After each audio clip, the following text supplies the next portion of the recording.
tous, aujourd'hui nous allons essayer de continuer à comprendre plus exactement comment fonctionne notre organisme et ce que nous ressentons exactement lorsque nous sommes en période de jeûne, que ce soit un jeûne intermittent ou le jeûne effectué pendant le Ramadan par exemple.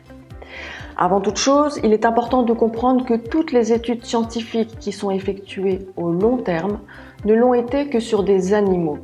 Les seules études effectuées sur l'homme, sur l'être humain, l'ont été sur le court terme. Nous n'avons donc aucune visibilité, au moment où je vous parle, sur l'impact des jeûnes intermittents sur l'organisme humain au long terme. Eh bien, commençons avec les maladies métaboliques. Comme vous le voyez sur notre affiche, les maladies métaboliques concernent en fait de nombreuses pathologies comme un excès de cholestérol dans le sang, un début d'obésité, peut-être une résistance à l'insuline. Eh bien, ces maladies métaboliques peuvent être en partie améliorées grâce à la mise en place d'un jeûne intermittent pendant plusieurs semaines d'affilée. À condition bien évidemment que ce jeûne intermittent soit suivi par un médecin ou en tout cas par un professionnel de la nutrition, mais les études scientifiques l'ont prouvé, le jeûne intermittent permet d'avoir un effet bénéfique sur ces pathologies, au court terme en tout cas. Le poids. Est-il possible de perdre du poids pendant que l'on effectue un jeûne intermittent ? Vous l'avez compris, lorsque nous sommes en période de cétose, c'est-à-dire véritablement en période de jeûne, notre corps va puiser de l'énergie dans la réserve adipeuse, c'est-à-dire dans la graisse.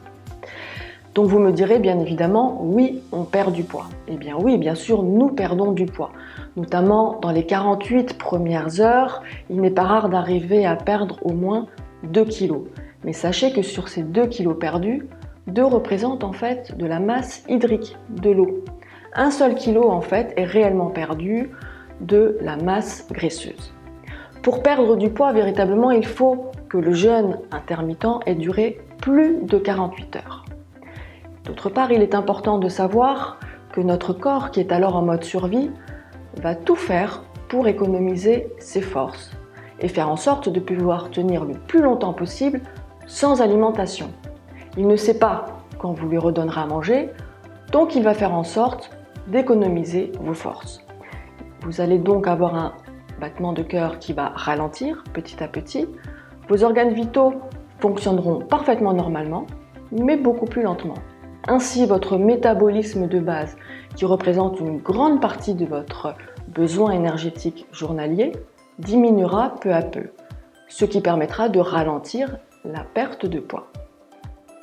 Autre élément qu'il est important d'étudier lorsque l'on parle du jeûne, vous le savez, c'est la détoxification, que l'on appelle communément la détox. Votre foie est l'organe principal qui permet d'effectuer cette manœuvre qui est effectuée normalement quotidiennement par votre organisme. Vous l'avez compris, en période de jeûne, votre foie travaille particulièrement. C'est lui qui est au cœur du métabolisme des acides gras pour les transformer en corps cétogène, votre substrat énergétique.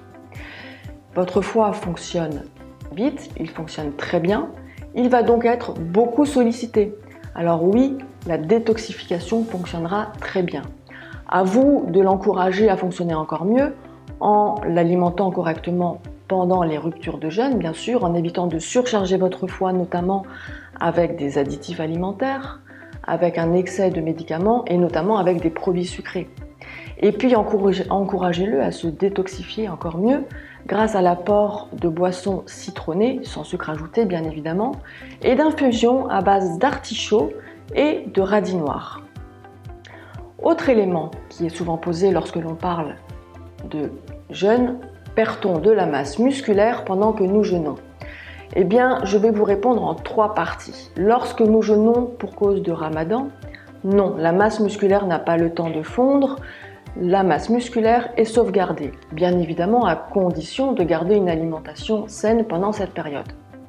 Lorsque nous jeûnons entre 48 heures et 5 jours d'affilée, notre corps va bénéficier de l'hormone de croissance qui va être produite en surcroît afin de venir protéger notre masse musculaire et nos os pour éviter de servir de substrat énergétique.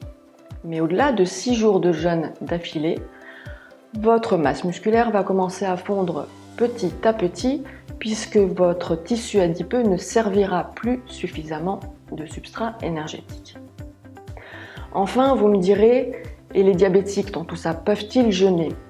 Eh bien, à condition d'être suivis par un médecin, d'être bien conseillé, oui, bien sûr, aucun problème.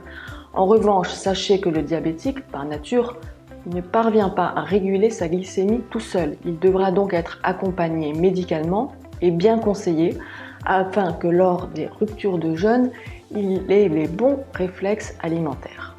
Je vous souhaite une excellente journée, prenez soin de vous.